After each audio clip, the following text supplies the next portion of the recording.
This is Philosophy Bites with me, David Edmonds. And me, Nigel Warburton. Philosophy Bites is available at www.philosophybites.com. Philosophy Bites is made in association with the Institute of Philosophy. The 17th century French philosopher René Descartes, who's often referred to as the father of modern philosophy, was primarily concerned with questions around epistemology. What can we know, and how can we know it? There are some things, Descartes believed, that we can know independent of experience. That is, we don't get knowledge of them through our experience of the world, through interacting with the world.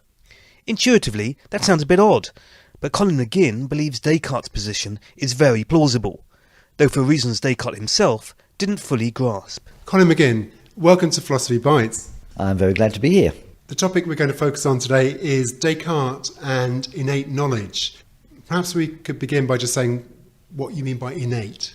Innate knowledge is simply knowledge which isn't acquired, and more specifically, it's not acquired by experience. And usually when people say that, they mean it's not acquired through sense experience, so it doesn't derive from seeing things, hearing things, and anyway from the environment. It entirely comes from within the subject or the organism and not from outside the organism.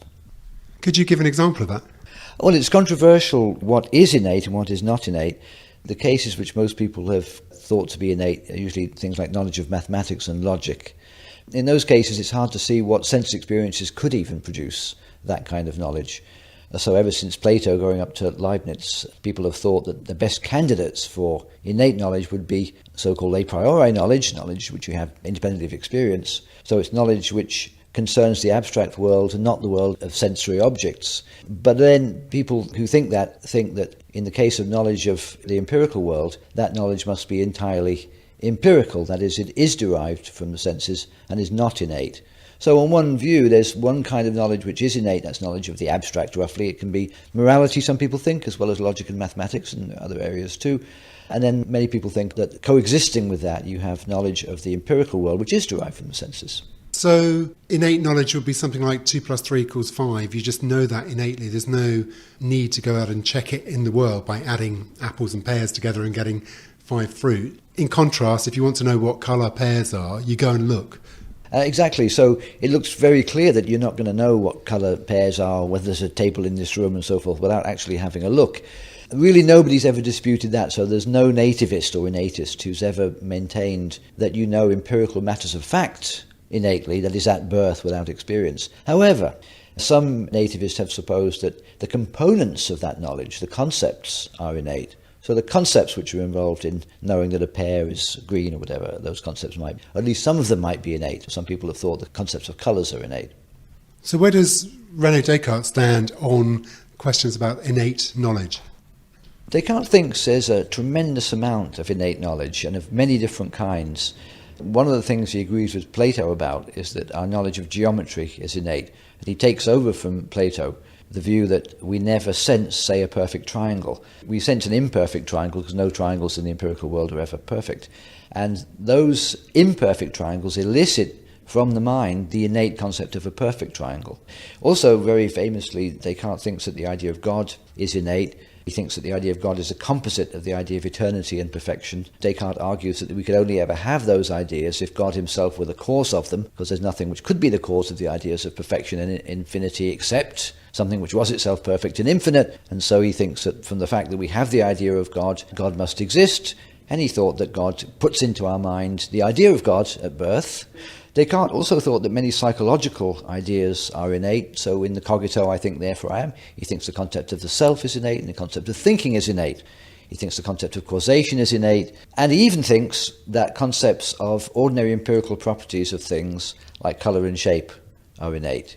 The arguments for that are very similar to the arguments that Chomsky calls poverty of stimulus arguments, where you argue that the external stimulus does not have the richness necessary to confer on the knower the idea that you're deriving from it. So in the case of colour, it's a very simple argument that Descartes uses. There is no colour out there in the physical world. There's only extended objects in motion. There is no colour there. So where does the idea of colour come from? It can't come from the external objects, from the stimulus, because the stimulus doesn't have those properties. So where else can it come from? It must come from the mind's own resources. So the mind innately has programmed into it the ability to have sensations of colour and therefore have ideas of colour.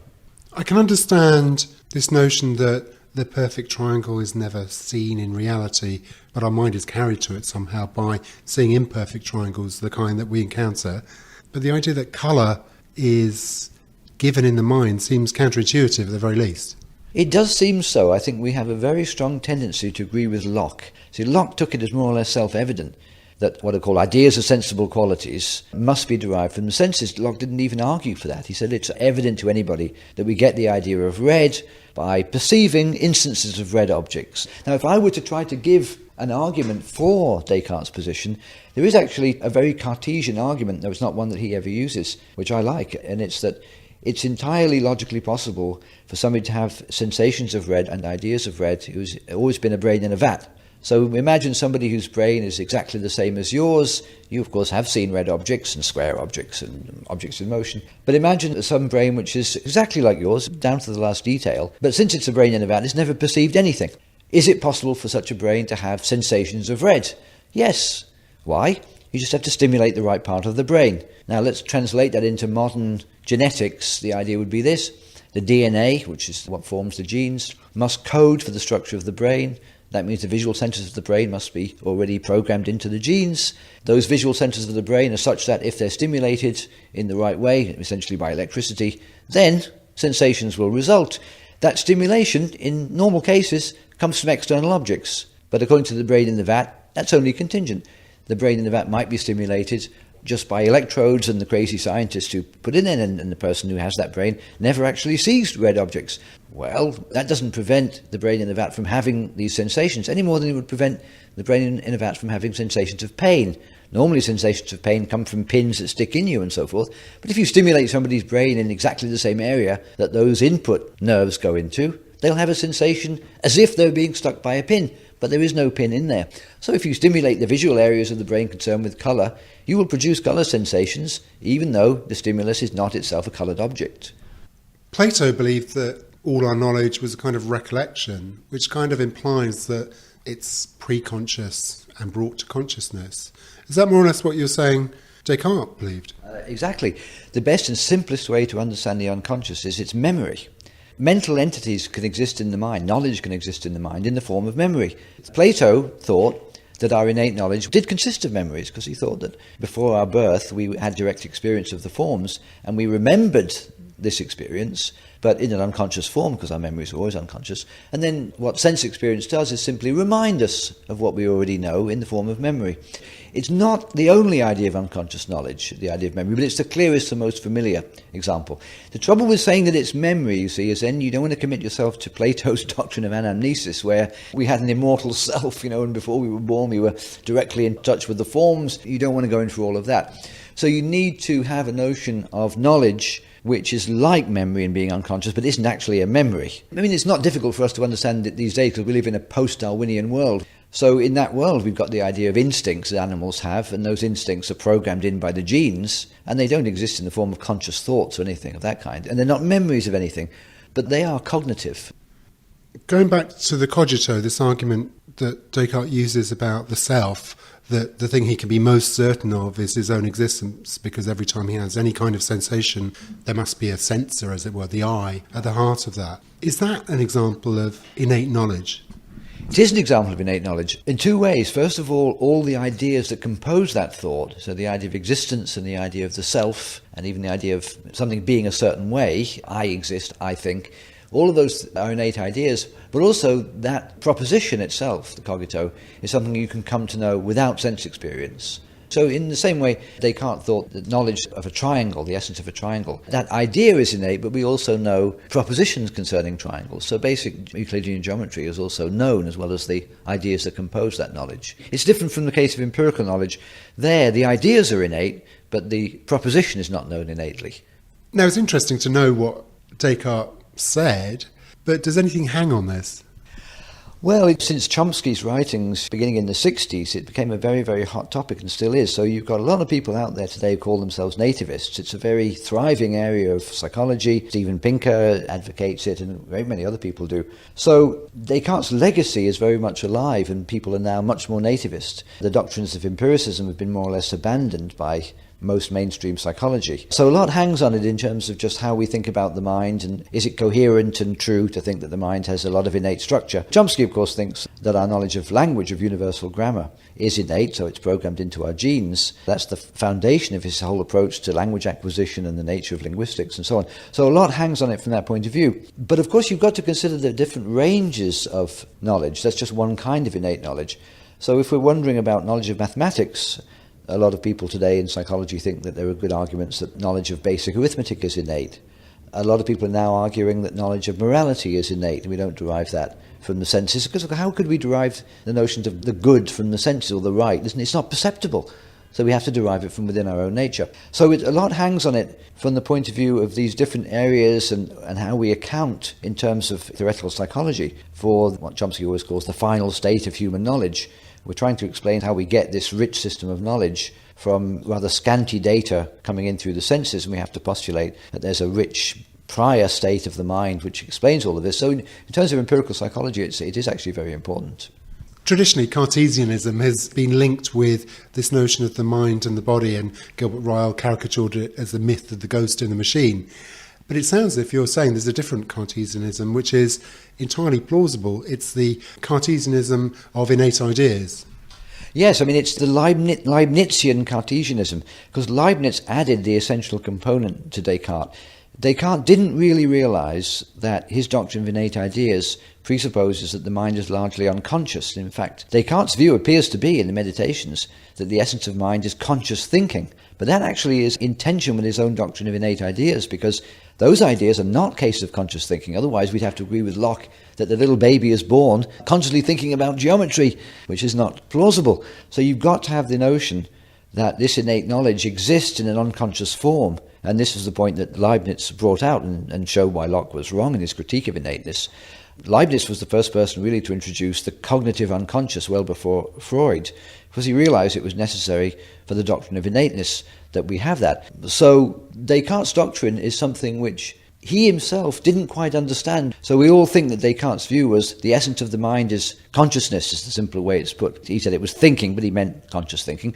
But actually, no, his view was the essence of the mind consists of something broader than that. And in fact, on Descartes' view, conscious thinking is a straightforward exploitation of unconscious, innate cognitive resources. They're not separate compartments, the unconscious and the conscious, as they were, say, in Freud. The conscious mind itself, which employs these concepts, just taps into the unconscious mind because all these ideas are present innately. So actually Descartes, when you understand him correctly through Leibniz, sees that the essence of the mind is actually the unconscious mind, not the conscious mind. So is what you're saying that from the argument of the cogito, this notion that I think, therefore I am, I experience, therefore I exist, every conscious action proves my own existence, that presupposes an unconscious mind. So although Descartes may not have followed through the logical implications, implicit in the cogito is this notion of the unconscious.